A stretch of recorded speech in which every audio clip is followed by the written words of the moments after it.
کہ الرحمن اللہ کا نام ہے، اللہ کی صفت ہے۔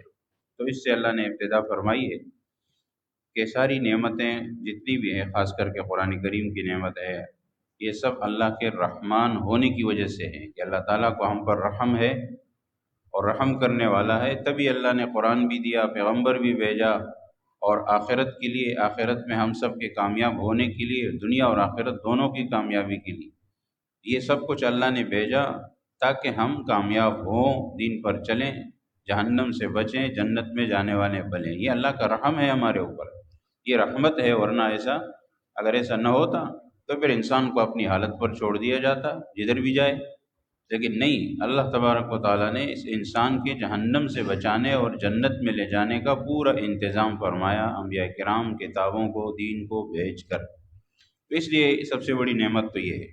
اسی لیے علم القرآن، قرآن کریم دی، کتابیں دی، انبیاء کرام کو بھیجا، اس سب کا مقصد یہی ہے کہ انسان کامیاب ہو جائے۔ پھر اللہ تبارک و تعالیٰ نے اسی صورت میں مختصراً چاند، سورج، ستارے، زمین، الشمس والقمر میں حسبان کی یہ سارا نظام چل رہا ہے، اس کی پہلی تفصیل پہلے کچھ عرض ہوئی تھی۔ یہ سارا نظام جو اللہ تبارک و تعالیٰ نے بنایا، دریاؤں، سمندروں کا نظام بنایا، سمندروں میں جو جہاز بڑے بڑے سمندری چلتے ہیں، یہ اللہ کی قدرت ہے، اللہ نے ایسا نظام ان کا رکھا ہے، اور نقل و حمل، سامان وغیرہ لانا لے جانا، یہ سب جو ہے اللہ کی نعمت ہے۔ دنیا کی نعمتوں کے ساتھ ساتھ آخرت کی نعمتوں کا بھی تذکرہ فرمایا کہ آخرت کے اندر بھی جہنم کی جو آگ ہے وہ اتنے بڑے بڑے شعلے، جس میں سانس لینا بھی وہاں کے حساب سے دوبر ہو جائے گا، اور اس کی جہنم کی ایک چنگاری بھی یہ انسان کو جلانے کے لیے، یہ پوری انسانیت کو ختم کرنے کے لیے کافی ہے۔ کھولتا ہوا پانی جس کو دوزخی پئیں گے، اور جو ان کی آنتڑیوں کو اور آنتوں کو گلا کر سڑا کر رکھ دے گا۔ تو یہ جو کچھ بھی ہے، فرمایا کہ ان سب کو پیدا کرنے والا بھی اللہ تبارک و تعالیٰ ہے، اور پھر اس کے مقابلے میں جنت بھی اللہ نے پیدا کی ہے، اس کے بھی اللہ نے صفات ذکر فرما دی کہ جنت کے باغات کیسے ہوں گے، اور پھر اس باغات جو ہے تو اس میں کیسے چشمے ابل رہے ہوں گے، اور پھر اس کے بعد میوجات وغیرہ، حوریں، ان سب چیزوں کا اللہ نے تذکرہ فرما دیا۔ تو یہ سب نعمتیں ہیں، فرمایا کہ 2 4 10 نعمتیں ہوں تو بھی کوئی جھٹلائے نا، یہاں تو اتنی نعمتیں ہیں کہ جس کی کوئی شمار ہی نہیں ہے، تو اس کو کون جھٹلائے گا، اور کس حد تک جھٹلا سکتا ہے۔ زیادہ سے زیادہ انسان اگر یہ 1 2 4 نعمتوں کا انکار کر بھی دے، لیکن اتنی ساری نعمتیں ہیں کہ سب کا انکار یہ کر ہی نہیں سکتا، لازمی اس کو ماننا پڑے گا کہ یہ نعمتیں اللہ نے دی ہیں، جب دی ہیں تو پھر اس کے بدلے میں فرمایا اللہ کی عبادت کرو۔ یہاں جو ہے جنت جہنم دونوں کا تذکرہ فرما دیا، اور پھر شروع میں دنیا کائنات کا تذکرہ فرما دیا، ان سب چیزوں سے عبرت حاصل کرنے کے لیے، اور اللہ تبارک و تعالیٰ کی عبادت میں ان نعمتوں کے بدلے میں انسان کو لگنے کے لیے اللہ نے حکم دیا کہ ان سب کا تقاضا یہ ہے کہ آپ کو اللہ کی عبادت کے لیے اپنے آپ کو وقف کرنا ہوگا، اور اللہ کی عبادت پر اپنے آپ کو لانا ہوگا، توحید پر لانا ہوگا۔ سورۃ الواقعہ جو ہے ساتھ میں وہ بھی اسی طرح ہے، قیامت، الواقعہ جو ہے یہ قیامت کو کہتے ہیں۔ ایک اور چیز یہاں پر ہے کہ سورہ قمر جو کل ہم نے بیان کی، سورہ قمر، سورہ رحمان، سورہ واقعہ، اس میں ایک عجیب بات یہ ہے کہ اللہ تبارک و تعالیٰ کا اپنا جو ذاتی نام ہے نا، اللہ، یہ نہیں ملے گا تینوں صورتوں میں، نہیں، یہ مسلسل ہیں اور اس میں نہیں۔ اب یہ اللہ کی حکمت ہے، اللہ کے صفات کے نام موجود ہیں، الرحمن اور اس طرح دوسرے نام موجود ہیں، لیکن یہ ہے کہ اس میں اللہ کا لفظ نہیں ملے گا۔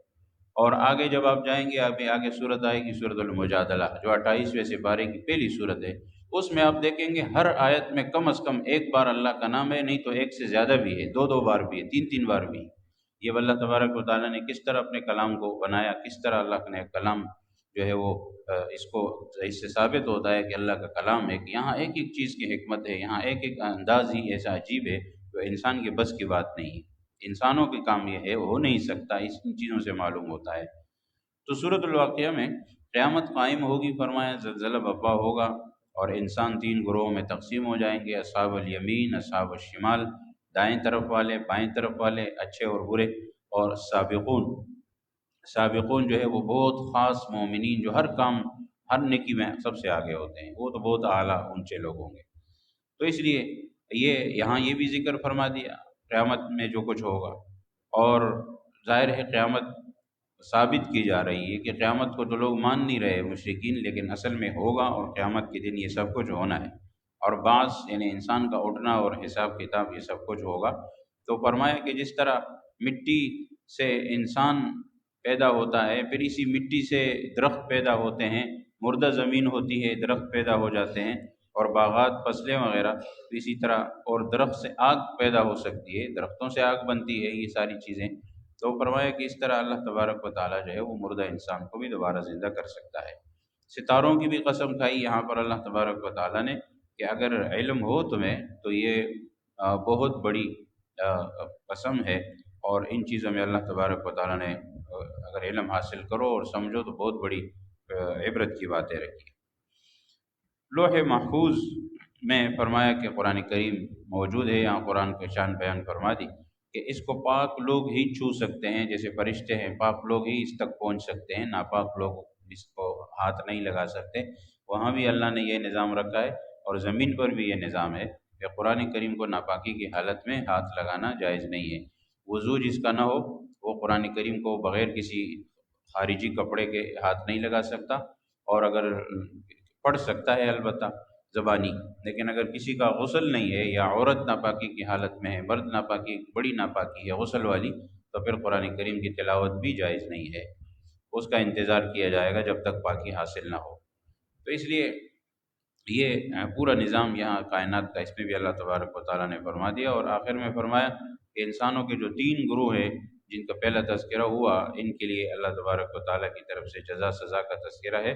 اور یہ فرمایا کہ بالکل سراسر حق اور سچی بات ہے، اس میں کوئی شک نہیں ہے۔ سورۃ الحدید، یہ حدید لوہے کو کہتے ہیں، اس میں اللہ تبارک و تعالیٰ کی ایک بہت بڑی نعمت لوہے کا تذکرہ ہے۔ لوہا ایسی چیز ہے، آج بھی یہ بات ثابت ہے کہ آج تو بہت زیادہ، پہلے تو اتنا نہیں تھا، اتنی زیادہ چیزیں بنانا لوگوں کے بس میں نہیں تھی، اب تو لوہے سے ہر چیز بن رہی ہے، تو جنگ میں بھی استعمال ہو رہا ہے، اس کے علاوہ ضروریات میں بھی استعمال ہو رہا ہے، بہت سی چیزیں، ایک چھوٹی سے چھوٹی سائیکل سے لے کر ہوائی جہاز تک ہر چیز میں استعمال ہو رہا ہے۔ تو اس لیے یہ اللہ تبارک و تعالیٰ نے اپنی ایک بہت بڑی نعمت کا تذکرہ فرمایا، اور پہلے یہ فرمایا کہ کائنات میں جو کچھ ہے اللہ کا ہے، وہی خالق مالک ہے، ہر چیز اسی کی تسبیح بیان کرتی ہے، اور پھر اس صورت میں یہ بیان ہوا کہ اللہ اور اللہ کے دین کے لیے جان مال،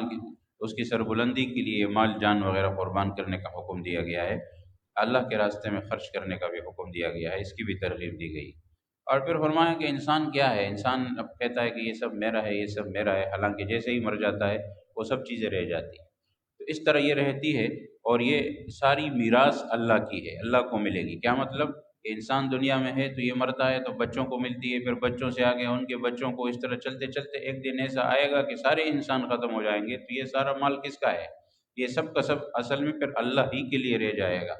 اس لیے فرماتے ہیں وَلِلَّهِ مِيرَاثُ السَّمَاوَاتِ وَالْأَرْضِ، زمین اور آسمانوں کی میراث وہ اللہ کو ملنی ہے، آخر میں تو اللہ ہی کے لیے بچ جائے گا، انسان تو ختم ہو جائے گا۔ کیوں ان باتوں پر انسان تکبر غرور کرتا ہے، لڑائی جھگڑا کرتا ہے، فساد پھیلاتا ہے؟ یہ سب کا مالک تو اللہ تعالیٰ ہے، یہ تو اللہ ہی کو ملنا ہے۔ تو اس لیے فرمایا کہ ساتھ ساتھ یہ بھی فرمایا کہ اہل ایمان اور منافقین کا جو حال ہے وہ بھی اس صورت میں بیان کیا گیا ہے کہ منافقین یہود و نصارہ کی طرح جو ہے وہ دنیا کی زندگی اور ظاہری چیزوں سے دھوکہ نہ کھاؤ۔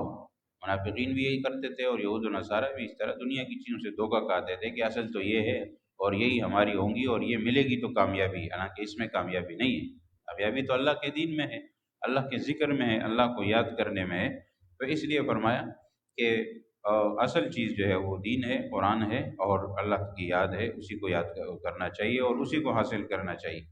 دنیا کی حقیقت بھی بتا دی کہ دنیا کی ظاہری زیب و زینت سے دھوکہ مت کھاؤ، یہ سراب ہے، دھوکہ ہے، لہو و لعب ہے، کھیل کود ہے، یہ بھی کمعقل لوگ ہوتے ہیں جو مال اور اولاد کی کثرت پر فخر کرتے ہیں، یہ تو سب دنیا میں رہ جانے والی عارضی چیزیں ہیں، اس سے کیا کرنا ہے۔ اور آخر میں فرمایا کہ اللہ تعالیٰ سے ڈرنے والے اور رسول پر ایمان لانے والے کے لیے اللہ تعالیٰ نے ڈبل دگنا اجر جو ہے اس کا وعدہ کیا ہے، اور وہی روشنی قیامت میں اللہ ان کو عطا کرے گا جس کی روشنی میں یہ لوگ وہاں پر چلیں گے، آسانی ہوگی ان کے لیے۔ یہ سورۃ المجادلہ جس کا میں نے تذکرہ کیا وہی سورت ہے، 28ویں سپارے کی پہلی، اس میں اللہ کا نام مسلسل آیا ہر آیت۔ اور سورت میں کیا ہوا، ابتدا میں کہ وہ خولہ رضی اللہ عنہ ایک صحابیہ تھی، وہ آئی اپنی شوہر کی شکایت کرنے کہ شوہر نے مجھے ایسے الفاظ کہے ہیں کہ جس سے میں ان پر حرام ہو گئی، تو اس کا کیا حکم ہے؟ جاہلیت میں یہ ہوتا تھا کہ کوئی اگر اپنی بیوی کو اپنی ماں کی طرح کہہ دیتا تو وہ اس کے اوپر حرام ہو جاتی، یعنی بیوی کے بدن کے کسی حصے کو ماں کے بدن کے حصے کو تشبیہ دی جاتی کہ بیوی کو کہتا ہے کہ تمہاری پیٹھ میرے لیے ایسے ہے جیسے میرے ماں کی پیٹھ، یا تمہاری ران یا تمہارے بدن کا کوئی بھی ایسا ہے جو سطر کا حصہ ہو، پیٹھ ہے، پیٹ ہے، ران ہے، تو یہ سطر کے جو حصے ہیں ان کو ماں کے کسی اسی حصے سے تشبیہ دے دی کہ وہی اسی طرح ہے۔ تو یہ جب بات کرتے تھے جاہلیت میں تو اس کو طلاق سمجھا جاتا تھا۔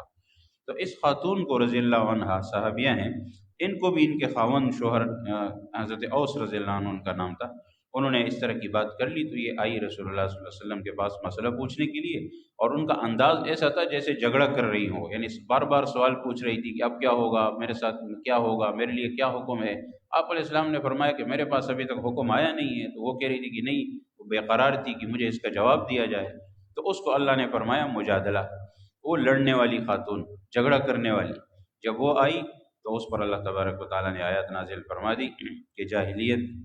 میں اس کو بالکل طلاق سمجھا جاتا تھا، اسلام میں ایسا نہیں ہے، اس میں ذرا تفصیل ہے۔ اگر اسی طرح کے الفاظ کہے ہیں اور نیت زہار کی ہے، اس کو زہار کہتے ہیں شریعت میں، تو فرمایا کہ یہ کفارہ لازم ہوتا ہے، کفارہ ادا کیا جائے، وہ 2 مہینے روزے رکھنے ہوتے ہیں، اور کفارہ ادا کرنے کے بعد، اور اسی طرح 60 مسکینوں کو کھانا کھلانا ہے، غلام تو آج کل ہے نہیں، انہیں غلام آزاد کرنا بھی ہوتا تھا، تو فرمایا کہ یہ کرے، کفارہ ادا کر لے، اس کے بعد وہ بیوی اس کے لیے حلال ہو جائے گی۔ اگر طلاق کی نیت سے کسی نے کہا ہے تو وہ ایک الگ احکام ہے اس کے، اس میں طلاق بھی ہو سکتی ہے، اس میں بعض صورتوں میں لغو و فضول بھی ہو جاتے ہیں، اس میں 3-4 صورتیں ہیں جو پھر فقہا نے بعد میں تفصیل کے ساتھ اس کو لکھا ہے۔ تو اس لیے اس میں یہ بھی بیان ہوا صورت میں کہ یہ جو منافقین آپس میں سرگوشیاں کرتے تھے پیغمبر علیہ الصلوۃ والسلام کی مجلس میں،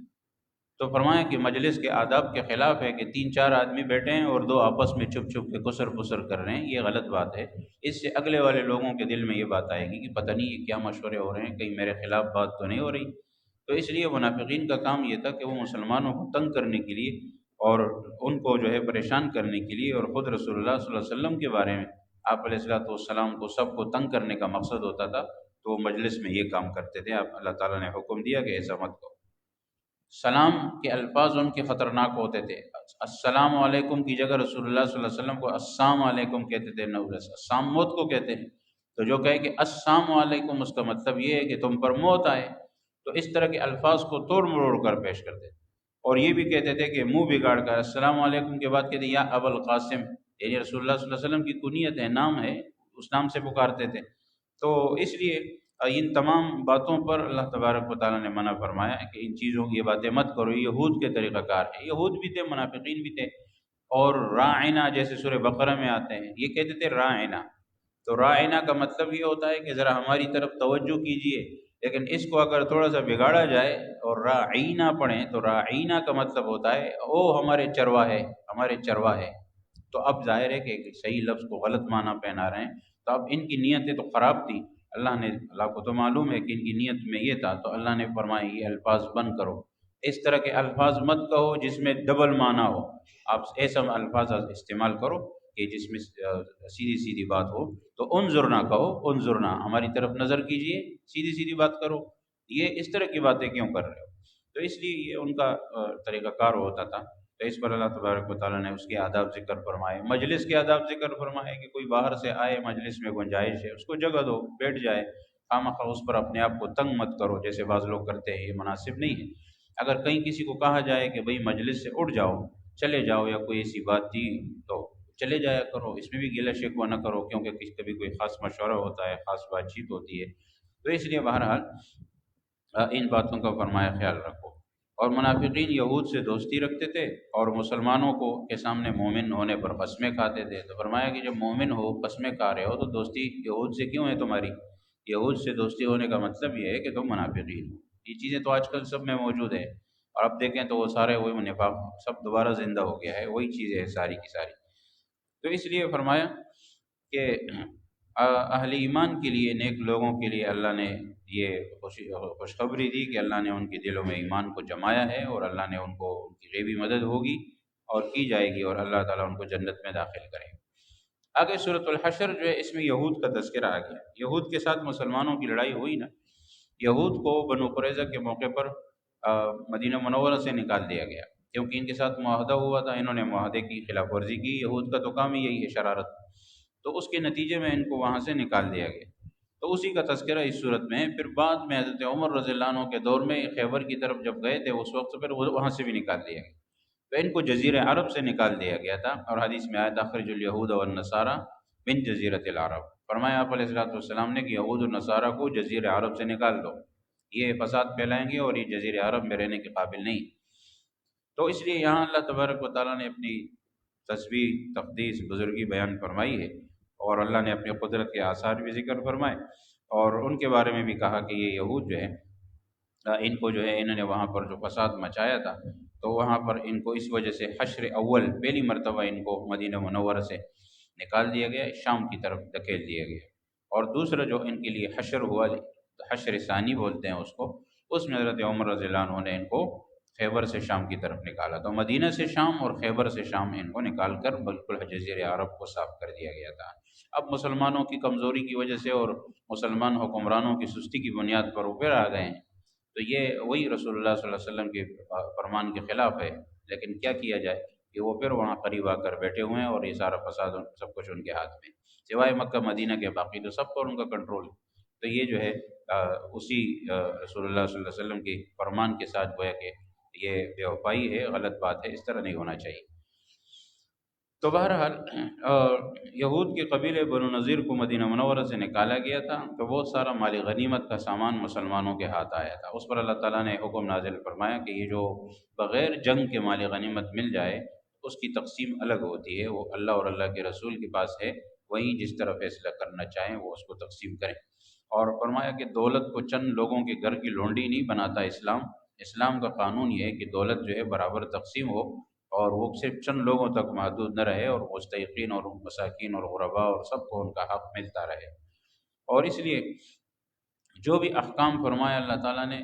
کہ پیغمبر علیہ الصلوۃ والسلام کے ذریعے آپ تک آ رہے ہیں، ان کو ماننا آپ کے ذمہ لازم ہے، جس سے منع کر رہے ہیں اس سے منع کرنا بھی آپ کے ذمہ لازم ہے۔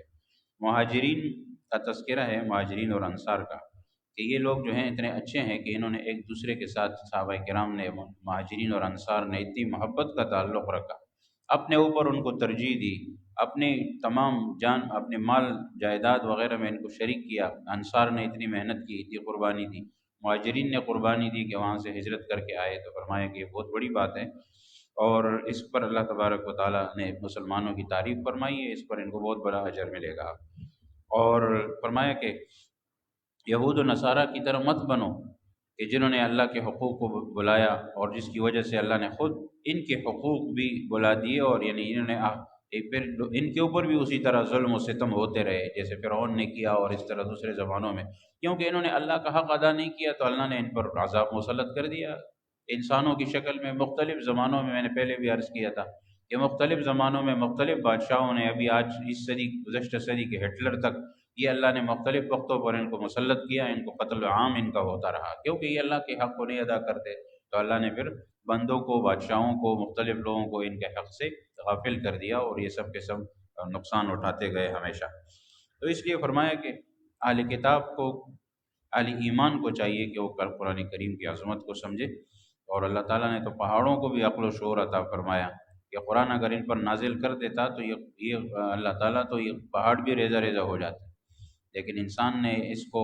برداشت کیا ہے، تو پھر انسان کو چاہیے کہ اس کو مانے۔ یہ کلام اللہ کی عظمت سے انسان ناواقف ہے، جس کو اللہ کے کلام کی عظمت کا پتہ چل جائے اس کو پھر قرآن کریم کی کسی بھی حکم سے منہ موڑنے کی گنجائش اس کے لیے نہیں ہوگی۔ سورۃ الممتحنہ جو ہے، یہ ممتحنہ کہتے ہیں امتحان سے، تو امتحان اس میں یہ ہوا تھا کہ کچھ خواتین آئی تھی، اور ان کا تذکرہ سورت کے آخر میں ہے، جو مسلمان ہو کر وہاں سے آ جاتی تھی مکہ سے مدینہ منورہ، تو ان کے متعلق اس میں تذکرہ آ رہا ہے کہ ان کا کیا کیا جائے۔ تو شروع میں تو حضرت حاتب ابن ابی بلتع رضی اللہ عنہ کا ایک واقعہ آیا تھا کہ انہوں نے ایک خط خفیہ طور پر مشرکین کے پاس بھیجا تھا کہ مسلمان تمہارے خلاف تیاری کر رہے ہیں۔ ان کا مقصد غلط نہیں تھا، یہ بدری صحابی ہیں، بہت ان کا اونچا مقام ہے، ان کا مقصد صرف یہ تھا کہ وہاں ان کے بچے وغیرہ رہتے تھے، تو ان کا خیال یہ تھا کہ میں یہ خط بھیجوں گا تو اس سے مشرکین کے دلوں میں تھوڑی سی میرے لیے نرمی پیدا ہو جائے گی، اور میرے بچوں کا خیال رکھیں گے، ایک دنیاوی تھا بس، اور کوئی ایسی بات نہیں۔ اور ان کے دین میں یہ تھا کہ اگر میں یہ خط بھیج بھی دوں تو پیغمبر علیہ الصلوۃ والسلام اور مسلمانوں کے بارے میں ان کو پتہ چل بھی جائے تو وہ کیا کر لیں گے، مسلمانوں کے ساتھ تو اللہ کی مدد ہے، تو اس سے کوئی فرق نہیں پڑتا، ان کا خیال یہ ہے۔ لیکن بعد میں یہ پتہ چلا رسول اللہ صلی اللہ علیہ وسلم کو کہ یہ خط جا رہا ہے، اللہ کی طرف سے وحی آئی اور پتہ چل گیا اس معاملے کا، تو آپ علیہ السلام اس پر ناراض ہوئے، آپ نے فوراً فرمایا کہ ایسا نہیں کرنا چاہیے تھا، اور پھر وہ کسی خاتون کے ہاتھوں وہ خط بھیجا جا رہا تھا تو آپ نے فوراً وہ بھیجا صحابہ کرام کو، وہ گئے اور راستے میں جنگل میں جا کے اس خاتون کو راستے میں پکڑا اور اس کو کہا کہ تمہارے پاس خط ہے نکالو، تو اس نے پہلے بہت انکار کیا لیکن بالآخر اس سے خط نکال لیا گیا اور وہ خط واپس پہنچا دیا گیا۔ تو یہ واقعہ ہوا تھا، یہ آیات اسی موقع پر نازل ہوئی تھی کہ اللہ تعالیٰ نے ایمان والوں کو یہ حکم دیا کہ یہ جو کفار ہیں یہ ہمارے بھی دشمن ہیں اور آپ کے بھی دشمن ہیں،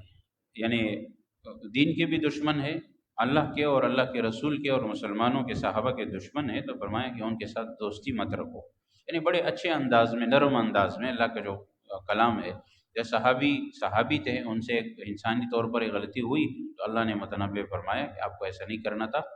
اور یہ دشمن ہے ہمارے، ان کے ساتھ تعلق ہی نہ رکھو، کہ آپ نے جس مقصد سے بھی خط بھیجا ہے ٹھیک ہے، اللہ عالم ہے اس پہ، لیکن یہ ہے کہ ان کے ساتھ تعلق ہی نہ رکھو، یہ دشمن ہے، اور ان کو جو ہے اس طرح کی چیزوں میں ان کے ساتھ یہ واسطہ نہ رکھو، کیونکہ یہ دشمن کسی بھی طریقے سے کوئی موقع ضائع نہیں ہونے دیتے۔ اس لیے فرمایا کہ ایک تو اس کا خیال رکھنا ہے آپ کو، ان کا مقاطع کرو، ان سے اپنے آپ کو دور رکھو، بائیکاٹ کرو۔ اور پھر فرمایا کہ باقی یہ ہے کہ آگے جو اس میں جو خواتین کا تذکرہ ہے کہ کچھ خواتین ایمان قبول کر کے اسلام کے اس میں آتی تھی تو ان کا کیا ہوگا، تو اس پر اللہ نے فرمایا کہ اگر ان کے ایمان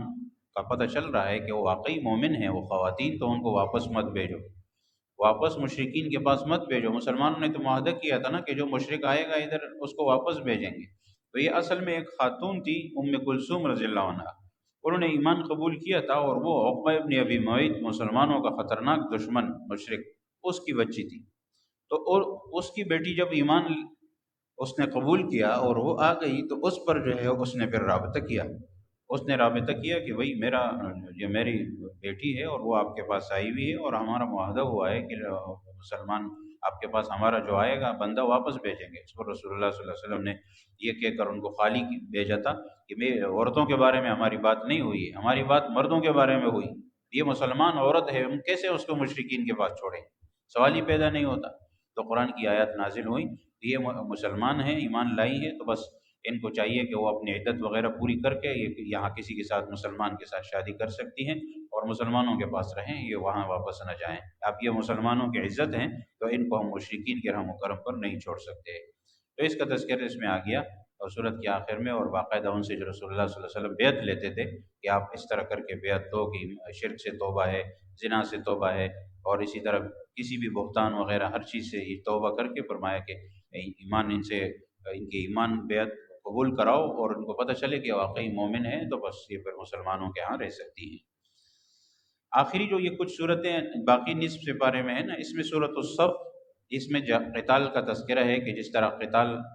جنگ ہوتی ہے صف کے اندر مسلمان کھڑے ہو کر کرتے ہیں، تو اس ترتیب کے مطابق جو ہے وہ مسلمان دشمنوں کے خلاف سیسہ پلائی ہوئی دیوار بننا چاہیے ان کو، اور دشمنوں کے خلاف جو ہے معاذارہ اور مضبوط ڈٹ جانا چاہیے۔ بنی اسرائیل میں حضرت موسیٰ علیہ السلام نے جب حکم دیا کہ جہاد کرو تو انہوں نے مخالفت کی، تو فرمایا ایسا نہیں کرنا، مسلمانوں کے لیے فرمایا ایسا نہ کرنا، جہاں جنگ کی جگہ آئے گی وہاں لڑنا پڑے گا۔ اور حضرت عیسیٰ علیہ السلام نے خوشخبری سنائی کہ میرے بعد پیغمبر آئیں گے جس کا نام احمد ہوگا، تو یہ رسول اللہ صلی اللہ علیہ وسلم کے لیے تورات میں بھی اور انجیل میں بھی یہ خوشخبری موجود ہے، تو انہوں نے ان باتوں کو بھی چھوڑ دیا، ایمان نہ لائے۔ تو صورت میں یہ بشارت بھی دی گئی کہ انشاءاللہ اسلام تمام دینوں پر غالب آ کے رہے گا، اور مسلمانوں کو فرمایا کہ ایسی تجارت کرو، آ جاؤ کہ جس میں کوئی خسارہ نہیں ہے۔ وہ خسارہ تجارت کس کے ساتھ ہے؟ اللہ کے ساتھ۔ وہ یہ تجارت ہے کہ اللہ کے ساتھ معاملہ کرنے والا کبھی نقصان میں نہیں آئے گا، اللہ تعالیٰ اس کو ہمیشہ فائدہ پہنچائیں گے۔ تو اس لیے جان مال وہ جو ہے اللہ کے وہ دے دو، اور اس کے بدلے میں جنت خرید لو، اور پھر اللہ تعالیٰ تمہاری مدد و نصرت فرمائے گا۔ جیسے عیسیٰ علیہ السلام کے ساتھی ان کے ساتھ کھڑے ہوئے، اسی طرح اس امت میں بھی دین کے لیے کھڑا ہونا ہے اور محنت کرنی ہے، تو انشاءاللہ اللہ تعالیٰ مدد و نصرت کرے گا۔ سورۃ الجمعہ جو اس بارے میں، اس میں شروع میں یہود کے متعلق ہے، کہ بنی اسرائیل کے کندھوں پر اللہ نے جو بوجھ ڈالا تھا کتاب کا وہ ادا نہ کر سکے۔ کتابیں ان کے پاس بہت تھی، لیکن مثال اس گدھے کی طرح تھی کہ جس گدھے پر کتابیں رکھی جائیں اس کو کوئی فائدہ نہیں ہوتا۔ تو بنی اسرائیل نے بھی اس سے کوئی فائدہ حاصل نہیں کیا۔ تو مسلمانوں کو بھی چاہیے کہ کتاب، قرآن، دین، اس سے کچھ فائدہ حاصل کریں نا۔ ایسی کتاب کا کیا مقصد ہو گیا کہ قرآن کریم کو ہم مانتے ہیں، قرآن کریم کو ماننے والے ہیں، لیکن نہ قرآن کو پڑھتے ہیں، نہ قرآن کو سمجھنے کی کوشش کرتے ہیں، نہ اس پر عمل کریں، تو پھر ایسا ہی ہوا جیسے گدھوں پر بودھ لادا جائے۔ تو فرمایا کہ ایسا نہیں بننا یہود کی طرح، بلکہ قرآن کریم سے فائدہ حاصل کرنا ہے۔ اور پھر یہ ہے کہ اگر ایسا نہیں کرو گے تو فرمایا کہ پھر یہ کتاب کی کا خیال نہیں رکھو گے، عمل نہیں کرو گے، تو پھر اللہ تعالیٰ بدلہ لیتا ہے، انسان کو ذلیل کرتا ہے۔ یہود کے ساتھ ایسا ہی ہوا، تو فرمایا کہ مسلمانوں کو ایسا نہیں کرنا چاہیے۔ جمعے کے دن کے متعلق فرمایا کہ جب جمعے کی اذان ہو، بلایا جائے، تو جمعے کی نماز فرض ہے، اس کے لیے آؤ، تجارت، کاروبار سب کو چھوڑ دو، دنیا کے کام، پھر اس کے بعد جب فارغ ہو جاؤ پھر جاؤ اپنا کام کاج کرو، وہ کوئی مسئلہ نہیں ہے۔ لیکن نماز ہوتی ہے، نماز کے لیے آپ کو لازمی آنا ہے۔ یہ فکر نہیں کرنی کہ میں دکان بند کروں گا تو رزق، روٹی کمی آ جائے گی، نہیں، فرمایا رزق دینے والا اللہ تعالیٰ ہے۔ آپ دکان، کاروبار دین کے لیے بند کرو گے، فرائض کے لیے بند کرو گے، دین کے لیے، تو اللہ تعالیٰ اس سے بھی زیادہ آپ کو دے گا۔ اور جو لوگ اس چکر میں بیٹھے رہتے ہیں ان کے مال میں کوئی برکت نہیں ہوتی۔ سورۃ المنافقون بھی منافقین کا تذکرہ فرمائے کہ منافقین میں خصوصی طور پر ان کی نشانیاں بتائیں کہ ان میں جھوٹ، دھوکہ، مکر، فریب، یہ سب ان میں کوٹ کوٹ کر بھری ہوتی، ان کا کام ہی یہی ہوتا ہے۔ یہ اگر کہتے ہیں نا کہ لا الہ الا اللہ، وہ بھی بات ان کی زبان سے جھوٹ ہے، کیونکہ یہ مانتے ہی نہیں ہیں، یہ اللہ کو وحدہ لا شریک نہیں مانتے، اور پیغمبر علیہ السلام کو کہتے ہیں کہ آپ اللہ کے رسول ہیں، اللہ فرماتے ہیں یہ جھوٹ بولتے ہیں۔ بات تو صحیح ہے لیکن ان کے منہ سے صحیح نہیں ہے، کیونکہ یہ ان کا عقیدہ نہیں ہے۔ جس کا عقیدہ نہ ہو وہ زبان سے صرف کہہ رہا ہے کہ آپ اللہ کے پیغمبر ہیں، زبان سے کہنے سے تھوڑی مسلمان ہوگا، ان کو دل سے کہنا پڑے گا، اور اللہ کو معلوم ہے کہ ان کے دل میں ہے ہی نہیں۔ تو فرمایا اللہ تعالیٰ نے کہ یہ اگر صحیح بات بھی کرتے ہیں یہ بھی ان کے منہ سے غلط ہے، کیونکہ عقیدہ اور دل کا اور زبان کا یہ برابر نہیں ہے۔ جب یہ برابر نہیں ہے تو وہ بات جھوٹی ہو جائے گی۔ اور یہ لوگ کہتے تھے کچھ منافقین کہ ہم کو اللہ تعالیٰ غلبہ دے گا اور طاقت ملے گی، اور ہم نعوذ باللہ ان مسلمانوں کو کہتے تھے کہ یہ ذلیل ہیں، ان کو ہم ذلیل کر کے نکالیں گے۔ اللہ نے فرمایا یہ کیسی باتیں کرتے ہیں، ذلت عزت ان کے ہاتھ میں ہے، ذلت عزت تو اللہ کے ہاتھ میں ہے۔ اللہ نے مسلمانوں کو عزت دی ہے، انشاءاللہ مسلمان غالب رہیں گے، اور ان کو اللہ نے ذلیل کرنا ہے، یہ یہاں سے نکلیں گے۔ چنانچہ ایسے ہی ہوا، آخر ہوئی منافقین، اور وہ سارے کے سارے یہود و نصارہ کو وہاں سے نکلنا پڑا۔ تو اس لیے مسلمانوں کو سمجھایا گیا آخر میں کہ بھئی منافقین کی طرح مال، اولاد، ان چیزوں کے چکروں میں نہ پڑو، اور مال اولاد اپنی جگہ ہے، لیکن اس پر بھروسہ کر کے اللہ کی عبادت اور دین کو مت چھوڑو۔ یہ نہ کہو کہ جی یہ چیزیں کام آئیں گی، یہ پھر کچھ کام نہیں آتی۔ تغابن جو ہے، سورۃ التغابن، یہ تغابن خسارے کو کہتے ہیں کہ قیامت کا جو دن ہے وہ تغابن کا دن ہوگا، خسارے کا دن ہوگا بہت سارے لوگوں کے لیے۔ تو اس لیے فرمایا کہ گزشتہ اقوام کا تذکرہ بھی اس میں کیا گیا، جنہوں نے پیغمبروں کی کو جھٹلایا تھا، اور فرمایا کہ قیامت میں پھر ایسے لوگوں کا انجام بہت برا ہوتا ہے، کیونکہ جب یہ دن آتا ہے تو پھر وہاں اس چیز کا پتہ چل جائے گا۔ اور مال، اولاد، بیوی بچوں کے فتنے سے فرمایا کہ اہل ایمان کو اللہ تعالیٰ نے ڈرایا ہے کہ ان چیزوں کو دین پر غالب نہ کرو، دین پہلے ہے، مال اولاد یہ چیزیں بعد میں ہیں، تو اس کو اس پر غالب نہ کرو۔ اور سورۃ الطلاق جو ہے اس میں بھی پورے طلاق کے احکام بیان ہوئے۔ یہ پہلے بہت لمبی صورت تھی، تو اس کے بعد جو ہے اس کو بہت سی آیات اس میں فرمایا کہ منسوخ بھی ہوئی ہیں۔ طلاق کی اقسام ذکر کی گئی ہیں، یہ طلاق پاکی کی حالت میں دی جاتی ہے، اور طلاق جو ہے وہ ایسی پاکی میں دی جانی چاہیے کہ جس میں ہم بستری نہ ہو عورت، اس کے بعد ایک طلاق سے بھی وہ طلاق ہو جائے گی، اور پھر عدت پوری کرے، اس کے بعد عورت جہاں چاہے شادی کرے۔ اصل طریقہ یہ ہے، اگر کسی نے اس کے خلاف کیا، 3 دے دی اور اس طرح ناپاکی کی حالت میں دے دی، یا بچہ پیٹ میں ہے اور طلاق دے دی وغیرہ وغیرہ، تو بھی طلاق ہو جائے گی، لیکن اصل جو طریقہ ہے فرمایا کہ وہ یہ ہے۔ اور پھر جو ہے عدت وغیرہ کا تذکرہ بھی اس صورت میں موجود ہے، اور باقی جو ہے بچوں کو سنبھالنے اور ان کا خیال رکھنے کا تذکرہ جو مائیں کرتی ہے تو اس کا تذکرہ بھی موجود ہے۔ مختصراً جو ہے یہاں پر سب کچھ۔ سورۃ التحریم میں رسول اللہ صلی اللہ علیہ وسلم نے ایک مرتبہ اپنے اوپر شہد کو حرام قرار دیا بعض روایت کی بنیاد پر، اور بعض روایت میں ہے کہ ان کی لونڈی تھی ماریا رضی اللہ عنہ، ان کو حرام قرار دیا، تو اللہ تعالیٰ نے منع فرمایا حلال چیزوں کو حرام قرار نہ دیں، یہ اللہ کی نعمتیں ہیں آپ کے لیے۔ اور باقی جو ہے ازواج مطہرات کے ساتھ بات آ گئی تھی، تو ازواج مطہرات کو بھی بتایا گیا کہ پیغمبر کا راز جو ہے وہ راز ہوتا ہے، وہ ایک دوسرے کو نہ بتاؤ، اور ان کا خیال رکھو، اور اس طرح ترتیب سے امہات المومنین اور گھر کے لوگوں کے لیے اللہ تبارک و تعالیٰ نے احکام دیے، اور مثالیں بھی آخر میں ذکر فرمائی کہ کافر بیوی جیسے حضرت نوح علیہ السلام، لوط علیہ السلام کی تھی، اور یہ بھی ہو سکتا ہے، اور فرمایا کہ مسلمان کی بیوی کافر ہو اور کافر کی بیوی مسلمان ہو، جیسے فرعون کی بیوی آسیہ مسلمان تھی، یہ بھی ممکن ہے، لیکن یہ ایمان کسی کو فائدہ نہیں دیتا کہ کسی کی بیوی مسلمان ہے، کسی کا شوہر مسلمان ہے، باپ مسلمان ہے، بیٹا مسلمان ہے، سب کی اپنی اپنی خبر ہے، اس سے کوئی فائدہ نہیں ہوگا۔ لہذا فرمایا کہ انسان خود مومن نہ ہو، خود نیک نہ ہو، تو دوسروں کی نیکی اور دوسروں کے ایمان سے اس کو کچھ بھی نہیں ملے گا، اس کو خود اپنے لیے ایماندار ہونا چاہیے۔ اللہ تعالیٰ عمل کی توفیق نصیب فرمائے۔ الحمد للہ رب العالمین، والعاقبۃ للمتقین، والصلاۃ والسلام علی خیر محمد وآلہ وصحبہ۔ ربنا ظلمنا انفسنا وان لم تغفر لنا وترحمنا برحمتک